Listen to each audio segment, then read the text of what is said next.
So they were telling me, now I realize it.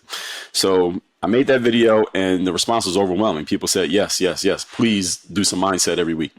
So I did that weekly motivation, about 2 to 5 minute selfie video. This is before we had cameras on our phones. So this is on my cheap little $100 camera. Every week, I did that every week for 400 weeks in a row, Funk. And those 400 videos were the key to the transition from the basketball guy to the guy you're talking to today.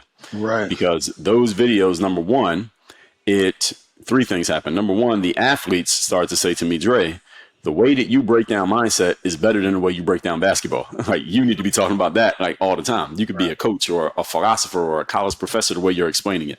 That was one. Number two, people who didn't play sports started finding my content on YouTube, because at that time, all of my stuff was just basketball. Right. So now people who didn't play basketball were starting to see me because of that one video every week. And I was putting out videos every day at this point, but they were finding that one video a week. Like, hey, this stuff applies to me and I don't play basketball. Or I heard my son listening to you and I heard it and I said, that stuff is useful for me.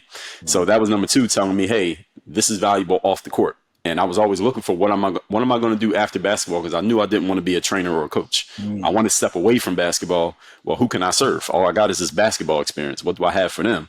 But when I realized that people who didn't play ball like the mindset stuff, I said, perfect. That's exactly who I can serve.